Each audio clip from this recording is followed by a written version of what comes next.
बिना नियम कानून के कोई भी संगठन नहीं चल सकता है, कोई समाज नहीं चल सकता है, कोई संस्था नहीं चल सकती है। इसलिए हमारे अखाड़े में एक न्यायपालिका की व्यवस्था रखी गई है जिसको पंच बोलते हैं। हमारे अखाड़े में 70 सदस्य टीम है जो न्यायपालिका होती है, बल्कि 18 कहेंगे, जिसमें सर्वप्रथम मुख्य संरक्षक होते हैं। अखाड़े की सारी गतिविधियों पर नजर रखती है। अखाड़े के 25 लाख नागा सन्यासियों की गतिविधियों पर नजर रखती है कि बच्ची को जिस प्रकार से सन्यास दीक्षा दी गई वो अखाड़े के नियम प्रावधान के विपरीत था। कुंभ में जो भी अखाड़े शामिल होते हैं उनका एक अलग नियम कायदा कानून होता है। हाल ही में इसका उदाहरण तब देखने को मिला जब एक 13 साल की लड़की, नाबालिग लड़की जो साध्वी बनती है, जिसके बाद अखाड़े को, जो जूना अखाड़े के अंतर्गत बनती है, जूना अखाड़े को पता चलता है तो उस पर जिन सन्यासी ने उसको साध्वी बनाया था उनको दंडित किया जाता है। 7 साल के लिए उनको जूना अखाड़े से निष्कासित कर दिया जाता है। तो ऐसे में ये सवाल उठता है कि आखिर ये कैसे उनको दंडित किया गया, क्या प्रावधान है। इस पर बातचीत करने के लिए अष्ट कौशल डॉक्टर योगानंद गिरी महाराज जी हमारे साथ हैं। उनसे ही जानेंगे और उनसे पूछेंगे कि ये क्या है। महाराज जी, ये क्या नियम कानून है जिसके तहत उनको 7 साल की सजा दी गई, निष्कासित किया गया? देखिए क्या है ना, बिना नियम कानून के कोई भी संगठन नहीं चल सकता है, कोई समाज नहीं चल सकता है, कोई संस्था नहीं चल सकती है। आज मानवीय समाज के लिए नाना प्रकार के नियमों की संरचना की गई, जब भी मानवीय मूल्यों की रक्षा हो पाती है। तो ठीक उसी प्रकार से ये धार्मिक एक संस्था है, धार्मिक संगठन है, और देश ही नहीं अपितु पूरे विश्व का सबसे बड़ा संगठन, सबसे बड़ा अखाड़ा जूना अखाड़ा है, जिसके तहत 25 लाख के आसपास नागा सन्यासी आते हैं। और इतने लोगों को लेकर के चलने के लिए कानूनी प्रक्रिया का प्रावधान रखना परम आवश्यक होता है, जिसके लिए कोई भी व्यक्ति निरंकुश ना होने पाए, सब व्यक्ति अनुशासन में रहें। इसलिए हमारे अखाड़े में एक न्यायपालिका की व्यवस्था रखी गई है जिसको पंच बोलते हैं। और हमारी भारतीय संस्कृति में, भारतीय परंपराओं में उसी को पंच परमेश्वर कहते हैं। और पंच परमेश्वर का निर्णय उस परमात्मा के निर्णय के बराबर होता है। जिस प्रकार से विगत कुछ दिन पहले 7 साल की बच्ची को, 13 साल की बच्ची को जिस प्रकार से सन्यास दीक्षा दी गई वो अखाड़े के नियम प्रावधान के विपरीत था। अखाड़े के नियम के विपरीत कोई जाता है, समाज के विपरीत कोई जाता है, मानवीय परंपराओं के विपरीत कोई जाता है, हमारे राष्ट्र के विपरीत कोई जाता है, तो उसको दंड देने का प्रावधान हमारे अखाड़े में रखा गया है, जिसको लेकर के पंच परमेश्वर उसका निर्णय सुनाता है और निर्णय के बाद वो दंड का भागीदार होता है और उसको दंडित किया जाता है। गुरुजी, ये जो न्यायपालिका का आपने जिक्र किया, तो जो भी जूना अखाड़ा है, जैसे जूना अखाड़े में न्यायपालिका कैसे बनती है, थोड़ा इसके स्ट्रक्चर के बारे में हमको बताइए। हमारे अखाड़े में 70 सदस्य टीम है जो न्यायपालिका होती है, बल्कि 18 कहेंगे, जिसमें सर्वप्रथम मुख्य संरक्षक होते हैं जो वर्तमान में हमारे श्रीमंत हरिगर जी महाराज हैं। उसके बाद हमारे अखाड़े के सभापति होते हैं, अंतर्राष्ट्रीय अध्यक्ष, जो श्रीमंत प्रेमगर जी महाराज हैं। उसके बाद 4 सेक्रेटरी होते हैं हमारे, 4 श्रीमंत थानापति होते हैं, 4 श्रीमंत होते हैं और 4 अष्टकौशल महंत होते हैं। ये सारे लोगों की टीम मिलकर के एक न्यायपालिका बनती है जो संपूर्ण अखाड़े की व्यवस्थाओं को देखती है, अखाड़े की सारी गतिविधियों पर नजर रखती है, अखाड़े के 25 लाख नागा सन्यासियों की गतिविधियों पर नजर रखती है, अखाड़े से संबद्ध जितने देश देशांतर में मठ मंदिर है उन पे गतिविधियों पर नजर रखती है कि वहाँ पे तो कुछ गलत नहीं हो रहा। तो इन सारी चीज़ों के ऊपर नजर रखने के लिए हमारी ये टीम गठित की गई है, जिसका 8 लोगों का चुनाव हर 3 साल में होता है, बाकी लोगों का चुनाव 6 साल में। तो इस प्रकार से हमारी न्यायपालिका बनती है और एक कार्य करती है। गुरुजी, जैसे ये न्यायपालिका है, तो जैसे ऐसे हम लोग सामान्य तौर पे देखते हैं तो निचली अदालत, हाई कोर्ट, सुप्रीम कोर्ट। तो अगर निचली अदालत में किसी को न्याय नहीं मिलता है तो हाई कोर्ट, उसके बाद सुप्रीम कोर्ट ऐसे अपील करता है। तो क्या अखाड़े में भी ऐसा है? बिल्कुल ऐसा ही है।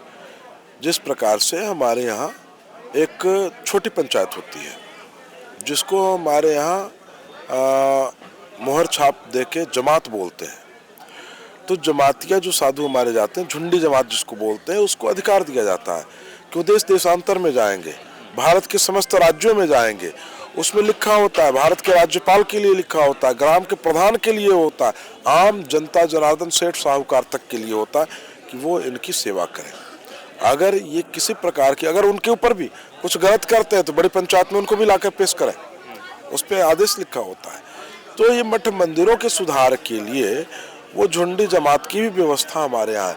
अगर उससे मामला नहीं संभलता है तो फिर बड़ी कैबिनेट में मामला आएगा, बड़ी कैबिनेट में आएगा तो न्याय देगा, न्याय देगा तो दंड होगा। तो ठीक उसी प्रकार से जैसे बच्ची का प्रकरण आया था सामने, तो अखाड़े को मीडिया के द्वारा पता चला। जब मीडिया के द्वारा पता चला अखाड़े को, तो तत्काल प्रभाव से आपातकालीन बैठक बुलाई गई और बैठक बुला करके जिन्होंने भी उस बच्ची को संन्यास दीक्षा दी थी, उनको 7 साल के लिए अखाड़े के संपूर्ण कार्यभार से मुक्त करके और निष्कासन कर दिया गया। 7 साल अखाड़े से बाहर रहेंगे। 7 साल के बाद पुनर्विचार होगा, उनके कृत्यों को देखा जाएगा 7 साल में कुछ बदलाव हुआ कि नहीं। क्यों हमारे अखाड़े का नियम है कि नाबालिग को शिष्य नहीं बनाया जाएगा जब तक बालक बालिग ना हो जाए, अपने अच्छे बुरे के बारे में जानने योग्य ना हो जाए, तब तक उसे अखाड़े में शिष्य नहीं बनाया जा सकता। महाराज जी, तो ऐसे में बहुत छोटे छोटे बच्चे भी दिखाई देते हैं जो संन्यास धर्म का दीक्षा लिए रहते हैं, वो कैसे आते हैं? वो बच्चे या तो जैसे किसी ने सड़क पे फेंक दिए, झाड़ियों में फेंक दिए, कूड़े में डाल दिए, तो उनको लेकर के पालन पोषण करना, मानव सेवा माधव सेवा, यानी उसका पालन पोषण करना, ये हमारा परम कर्तव्य है।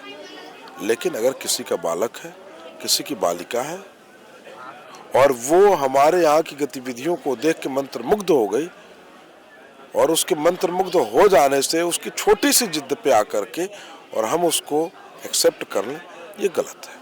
महाराज जी, अखाड़े में महिला साधु भी होती हैं, तो उनके लिए भी यही नियम होता है कि कुछ अलग नियम होता है? हमारे यहाँ अखाड़े में महिलाओं के लिए एक अलग से ही अखाड़ा बनाया गया है, जिसका नाम दिया गया 10 नामी सन्यासिनी अखाड़ा, जिसका नेतृत्व माताएं ही करती हैं, उनकी न्यायपालिका ही है, वो स्वयं अपनी व्यवस्था देखती हैं। अगर वो अपनी व्यवस्था को नहीं देख पाती हैं तभी बड़ी कैबिनेट में आती हैं, फिर यहाँ से उनका संचालन होता है। आना पड़ता है यहाँ पे अगर कोई अपील उपिल करना चाह रहा है? अगर उनसे मामला नहीं संभल रहा है, भरसक तो सारे अधिकार उनको दिए गए हैं, क्योंकि हमारा देश पुरुष प्रधान देश है, तो इसलिए नहीं, आजकल तो महिलाओं को भी बराबर का बात चल वो दर्जा, इसीलिए तो हमारा सन्यासिनी अखाड़ा दिया गया ना। लेकिन अगर उतनी सशक्त नहीं है, अगर वो कहीं असमर्थ पाई जाती हैं, असहाय पाई जाती हैं, तो इस पुरुष प्रधान समाज का दायित्व है कि उनका साथ देना, उनका सहयोग करना। तो अगर उनसे नहीं होता तो फिर हमारे अखाड़े है तो हमारे ही अंग ना, तो अखाड़ा उनको सारी व्यवस्था देता है। इसमें दंड तो बात होगी गुरुजी, तो माफ़ी की भी कुछ व्यवस्था है? जैसे कोई गलती करते हैं साधु सन्यासी तो उसके बाद माफ़ी, तो ये और अधिकतम दंड की क्या प्रावधान है? जैसे जो सबसे बड़ा दंड होता है उसको हमारे यहाँ कहते हैं कि सिक्का लगा देना।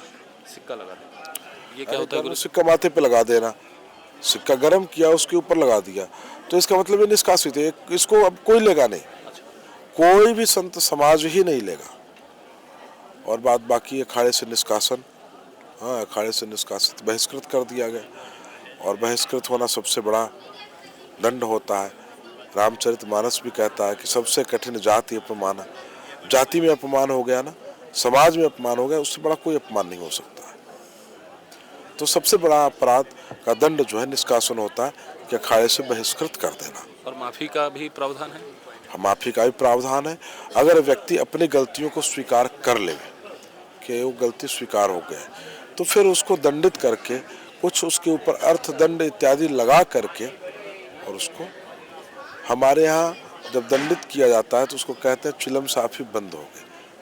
अच्छा, चिलम साफी बंद पुराने ज़माने से चली आ रही ना। तो पुराने ज़माने में चिलम साफी क्या होती थी? सामाजिक सौहार्द, आपसी भाईचारा। आज भी देखे होंगे पश्चिमी उत्तर प्रदेश हरियाणा वगैरह में हुक्का पानी बंद। पहले हमारे यहाँ क्या कहते हैं, इनका हुक्का पानी बंद है समाज में, इनका समाज का कोई व्यक्ति हुक्का पानी नहीं देगा, जाजम बंद। यानी जहाँ पे पूरा समाज बैठेगा उस फर्श पे, उस जाजम पे वो नहीं बैठेगा, वो बाहर हो गया, तो बहिष्कृत हो गया। तो अगर वो बहिष्कृत हो गया तो समाज में आने का अधिकारी नहीं है। लेकिन वो खुलेगा कब? जब वो अपने अपराध को स्वीकार करेगा, और स्वीकार करने के बाद समाज के दिशा निर्देशानुसार वो कार्य करेगा, तब फिर उसके हुक्का पानी खुल जाएंगे, फिर वो समाज में आ गया, सामाजिक व्यक्ति हो गया। तो इसी प्रकार से पंच परमेश्वर का न्याय होता है। जो पंच परमेश्वर की वाणी होती है वही परमात्मा की वाणी होती है, क्योंकि मुंडे मुंडे मतिर भिन्ना, खोपड़ी खोपड़ी की मति अलग है, लेकिन 5 लोगों की अगर मति एक हो गई पंच परमेश्वर की, तो ईश्वर की आवाज मानी जाती है। गुरु जी, ये सिर्फ जूना अखाड़े में है कि और भी जो अखाड़े हैं सन्यासियों के, उनमें भी यही नियम लागू ये होता जो हमारे शैव संप्रदाय के अखाड़े हैं उन सब में इस प्रकार की व्यवस्था दी गई है, और उसी के तहत हमारे सारे अखाड़े चलते हैं। क्योंकि इतने बड़े अखाड़े को संयंत्रित करना और इतने बड़े अखाड़े को नियंत्रित करके ले जाना बहुत बड़ा कार्य होता है। ये तो हम जूना अखाड़े के युग पुरुष कहे जाने वाले पूज्य गुरुदेव भगवान स्वामी श्रीमंत हरिगर जी महाराज का आभार है कि इतने बड़े अखाड़े को संचालित कर रहे हैं, इतने बड़े समुदाय को नियंत्रित करके ले जा रहे हैं, और उन्हीं की कृपा से आज अखाड़ा फर्श से अर्श तक पहुंच गया। ठीक है। तो सुना आपने अष्टकौशल डॉक्टर योगानंद गिरी महाराज को, जिन्होंने जो अखाड़े हैं जिनमें जूना अखाड़ा के दंड प्रावधान क्या है, कैसे निष्कासित किया जाता है, माफ़ी कैसे दी जाती है, इन सब विषयों पर उन्होंने अपने विचार व्यक्त किए। वीडियो जर्नलिस्ट अंकितेश चौरसिया के साथ मंगला तिवारी, PTC न्यूज़, प्रयागराज।